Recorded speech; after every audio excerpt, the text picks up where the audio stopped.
নমস্কার বন্ধুরা, মানি ম্যানি চ্যানেলে আপনাদের স্বাগত। আজকের ভিডিওতে আমি আপনাদের সাথে গোল্ডের উপরে যে নতুন ডিউটি অ্যাপ্লাই করা হয়েছে, ডিউটি হাইক হয়েছে, সেই ডিউটি হাইক নিয়ে কথা বলবো। কারেন্টলি গোল্ডের যে ডিউটি মানে ইম্পোর্ট ডিউটি ছিল সেটা হচ্ছে 6% ছিল, সেটা থেকে বেড়ে 6% থেকে বেড়ে হয়ে গেছে ইম্পোর্ট ডিউটি 15%। এটা ইন্ডিয়ান গভর্নমেন্টের নতুন একটা সিদ্ধান্ত এবং এর জন্য গোল্ডের প্রাইস প্রায় ওই 8 থেকে 9% মতো বেড়ে গেছে। এবং খালি গোল্ডের প্রাইসও বলবো না, সিলভারের প্রাইসও বেড়েছে এবং আজকে গোল্ডের প্রাইস মোটামুটি 6%-এর মতো বেড়েছে, 1,63,000 ট্রেড করছে। এবং এই যে গোল্ডের প্রাইস যে রয়েছে সেটা 6% দিয়ে আজকে বেড়েছে। অনেকে ভাবছে যে এর পরবর্তীকালে হয়তো আরও 3% বা আরও 4% বাড়ার চান্স আছে, কিন্তু আমি মনে করি অলরেডি এর আগেও এই খবরটা আসার আগে গোল্ডের একটা র্যালি ছিল এবং সিলভারেতেও একটা র্যালি ছিল, সেটা অলমোস্ট 2.5 থেকে 3% মতো ছিল। সুতরাং এই আগে 2.5% বা 3% এবং আজকের 6% দুটো মিলিয়ে হয়ে যাচ্ছে 9%। সুতরাং অল ওভার 9% র্যালি দিয়ে দিয়েছে গোল্ড বা সিলভার। তো সুতরাং এরপরে আর হয়তো সেরকম কোনো র্যালি পাবো না, আমরা একটা জায়গায় স্টেবল আমরা দেখতে পাবো।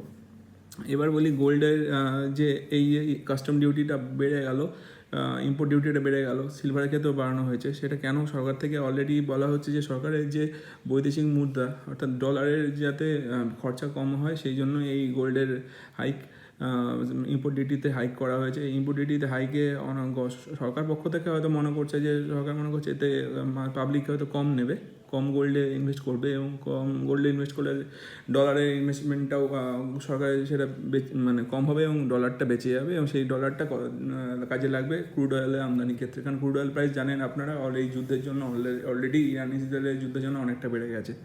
সুতরাং এখান থেকে এটা সরকারি চিন্তা, কিন্তু আমি মনে করি আদৌ কি দেখা হয় কি গোল্ডের কেনাকাটি কি কম হয় আদৌ?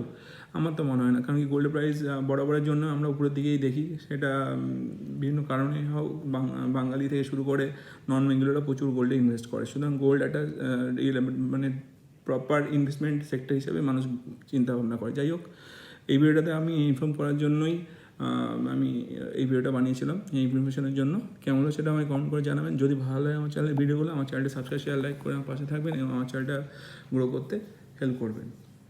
ধন্যবাদ।